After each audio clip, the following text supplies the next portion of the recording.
Welcome to संसार green. हम आज ऐसे फल वाले पेड़ों की बात करेंगे जिन्हें आधुनिकता की दौड़ में हमने भुला सा दिया है। ये सड़कों के किनारे भी उग जाते हैं। भारतीय जंगलों में ये बहुत आम हुआ करते थे। इन पेड़ों को कोई सींचता नहीं है, ये सिर्फ बारिश के पानी से पोषित हो जाते हैं और हमें दे जाते हैं सेहतमंद स्वादिष्ट फल। इनमें से कुछ आपको आपके बचपन की याद दिला सकते हैं। आप कौन सी भाषा में इसे किस नाम से बुलाते हैं, ये हमें कमेंट करके जरूर बताइए। सबसे पहले हम जिस फल वाले वृक्ष की चर्चा कर रहे हैं वो है जलेबी। जलेबी, जंगली जलेबी। इसे मनीला टैमरिंड, मंकी पॉड या मैड्रास थॉर्न के भी नाम से जाना जाता है। जहाँ तक बॉटेनिकल नाम की बात है, वो है पिथेसोलोबियम डेल्स। ये एक सदाबहार पेड़ होता है जिसकी ऊंचाई 20 मीटर तक होती है। काफी घनी छाया इसकी होती है। ये फूलों वाला वृक्ष है जिसमें फल आते हैं। कच्चे फल तो हरे दिखते हैं, पर पकने के बाद इनका रंग लाल हो जाता है। छिलके के अंदर से सफेद गूदा निकलता है जो स्वाद में बहुत ही मीठा होता है। आपने बचपन में शायद इसे खाया होगा। इसके फलों को खाने से दांत का दर्द चला जाता है, गम्स की ब्लीडिंग खत्म हो जाती है। इसमें बहुत सारे न्यूट्रिएंट्स होते हैं और इस वजह से इसे डाइटरी सप्लीमेंट के तौर पर भी इस्तेमाल किया जाता है। ये डायरिया जैसी बीमारियों को कंट्रोल कर देता है, रोक देता है, जो कि आम तौर से बरसात के दिनों में कॉमन हो जाती हैं। इस पेड़ की लकड़ी भी काफी मजबूत होती है और इमारती लकड़ी के तौर पर प्रयोग की जाती है। अनजाने में ही सही, पर हम अपने जंगलों में मौजूद बेशकीमती संपदा को धीरे धीरे खत्म करते जा रहे हैं। यदि संभव है तो आप जब किसी वृक्षारोपण कार्यक्रम में जाते हैं तो कोशिश कीजिए कि फल वाले वृक्ष लगाएं, जिससे मनुष्य के साथ साथ जानवरों और पशु पक्षियों का भी भला हो जाए और हम दवाइयों पर निर्भर ना करें। प्रकृति ने हमें काफी कुछ दिया है। प्रोटीन पाउडर के बजाय अगर ये जंगली जलेबी खाएंगे तो ज्यादा ही फायदा करेगा। यह बीज से बहुत आसानी से उगता है। खाने के बाद इसके बीज सड़कों के किनारे जरूर फेंकिए। दूसरा जो फल हम आपको दिखा रहे हैं वो है बड़हर। वैज्ञानिक नाम इसका आर्टोकार्पस लोकुचा है। इसे आम बोलचाल की भाषा में मंकी जैक फ्रूट भी कहा जाता है। यह एक डेसिडिवस यानी कि पर्णपाती वृक्ष होता है। 12 से 15 मीटर इसकी ऊंचाई होती है और ऑफ सीजन में यानी पतझड़ में इसके सारे पत्ते गिर जाते हैं। फल जो इसमें आते हैं वो बेडौल आकार के होते हैं। कच्चा फल हरे रंग का होता है जो पकने के बाद पीला नारंगी रंग का दिखता है। इसके फलों में अच्छा गूदा होता है जो कुछ कुछ कस्टर्ड एप्पल की तरह रहता है, काफी मीठा। आज की पीढ़ी ने शायद ही इसका स्वाद चखा हो, पर हमारे जमाने में इसके कच्चे फलों का अचार लगभग हर घर में बनाया जाता था और पकने के बाद इसके फल बच्चे से लेकर बूढ़े तक स्वाद के साथ खाते थे। इसमें काफी ज्यादा पोषक तत्व होते हैं और इसे आप साल में एक बार 2 से 3 दिन भी जी भर कर खाते हैं तो आपके शरीर में पूरे साल तक विटामिन ए की कमी नहीं होगी। इसके अलावा इसमें विटामिन सी, जिंक, ये सब भी भरपूर मात्रा में होता है। इसमें आयरन काफी ज्यादा होता है। यह एक कंपाउंड फ्रूट है, यानी एक ही फल में बहुत सारे बीज निकलेंगे और इसका पेड़ बीजों से बहुत आसानी से उग जाता है। देखभाल की इसे जरूरत नहीं होती है। खाने के बाद बीज सड़कों के किनारे फेंक दीजिए।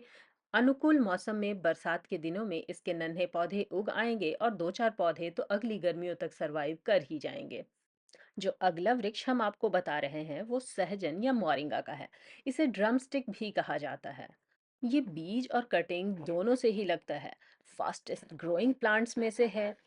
थोड़ी सी जगह भी आपके पास है आपके घर के आसपास तो इसे जरूर लगा दीजिए।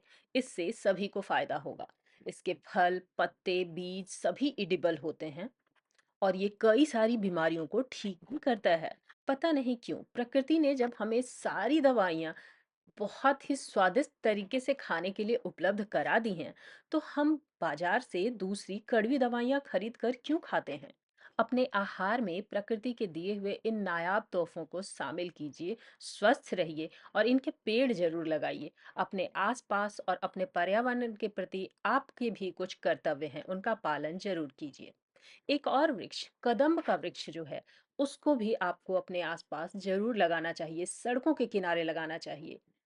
कदम का वृक्ष काफी बड़ा और सदाबहार होता है, यानी इसके पत्ते कभी नहीं गिरते। भारत में इसे सड़कों के किनारे छायादार वृक्ष के तौर पर लगाया जाता है और ऐसी मान्यता है कि भगवान श्री कृष्ण को इसके फूल बहुत पसंद थे।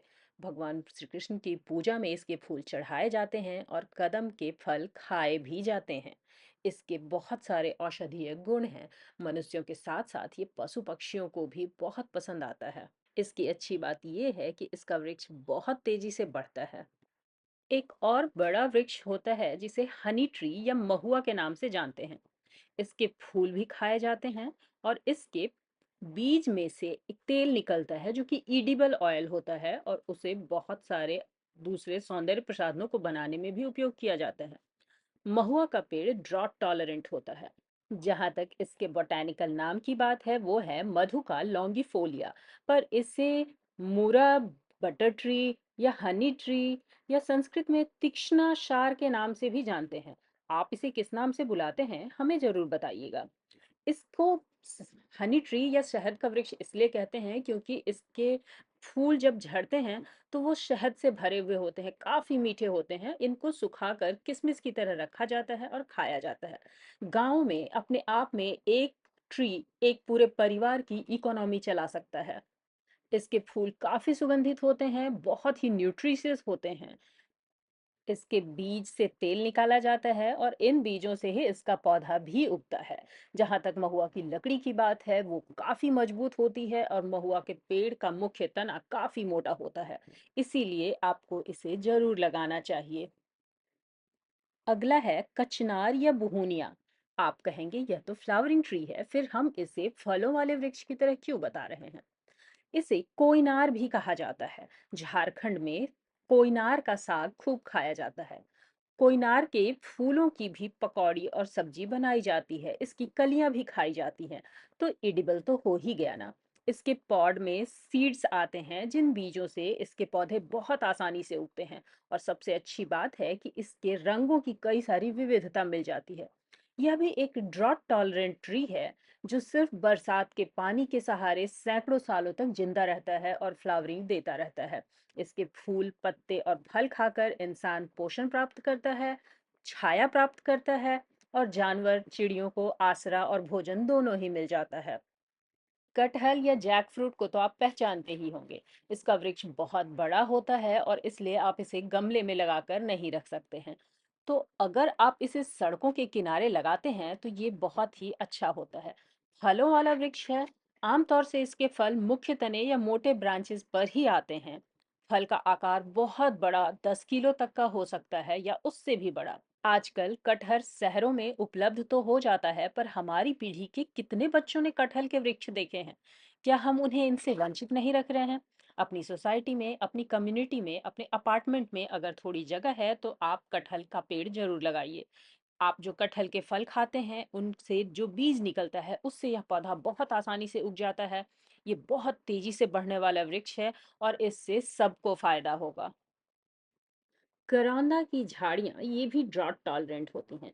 बोटैनिकल नाम इसका क्रासिया है और इसे नेटल पाम के भी नाम से जानते हैं।